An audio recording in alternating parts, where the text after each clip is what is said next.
Liquid charcoal. What a curious art supply. This is a dry medium packaged in a tube made to be used with a brush. So we're combining two very different worlds here. Why does this exist?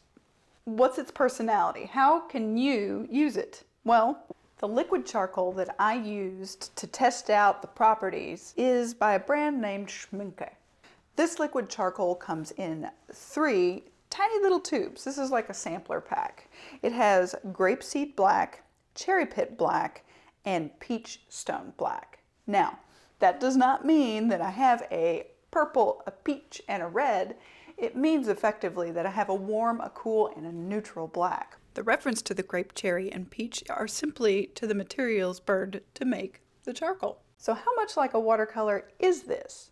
You can use watercolor with it. The binder is gum arabic, like watercolor. Initially, to learn more about this, I used some 140-pound watercolor paper. It's a student grade just for tests, and I wanted to see how it would lift, layer, how you can grade the colors from a light to a dark value, what the mass tones might be. Do they stain? Does it granulate? So the first difference that I noticed between liquid charcoal and watercolor was its abrasiveness. Now, I felt that for sure on the brush while I was applying it, although I wasn't entirely certain that that's what the problem was. I kind of thought, well, maybe my brush has the issue. But then I realized it was in fact the liquid charcoal. A watercolor is smooth and crisp and buttery, while these actually feel kind of rough, even when you're laying them down. The second thing I noticed was absorbency.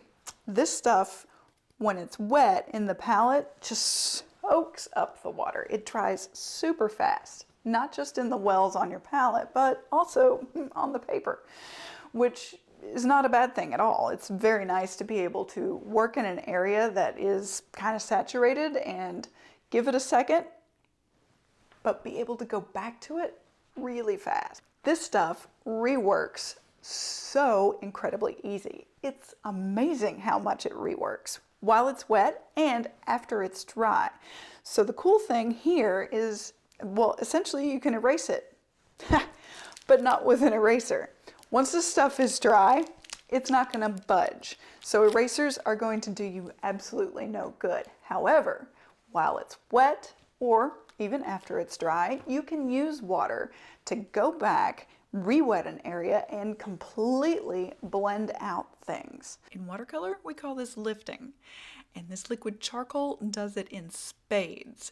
Once it's dry, it's not going to budge, erase, or smudge, but I can bring water to it and completely remove areas or come back in and rework and manipulate spots. It's physically abrasive on the surface.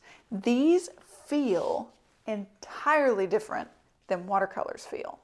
When using it beside watercolor, you really can't tell a difference visually. But as soon as you run your fingers over it, you can feel the difference. The texture difference between watercolor and liquid charcoal is immense. And that is where things get interesting. This feels like sand. It's got a grit to it. And the fact that it won't erase means it doesn't really budge. So once it's on there, and it's got an excellent tooth to it for layering more dry medias. For this piece, I'm working on a 140-pound cold press, and I'm going to use the liquid charcoal just to knock in an initial sketch of light and dark values. This is going to offer me great adjustments along the way. And then once it's dry, I'm bringing a dry media in and I can smudge it and push it wherever I want because what's underneath isn't gonna budge. Now I can bring the brush back for more refining details. This is gonna offer me great workability where I can put a very detailed little line in, bring some water over, and be able to manipulate it to create some wonderful textures. Each one of these offers an impressive range of values just by adding water. And they work just fine straight out of the tube or after they've dried in the palette. Although I did find it easier to get a larger range of values after it had dried in the palette. They layer effectively, they lift incredibly.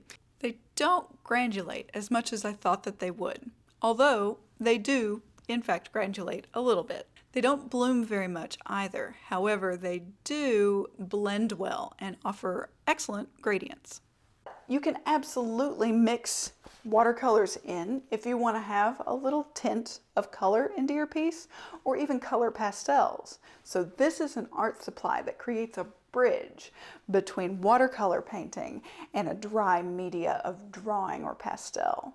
And the combination of the two has a lot of possibilities.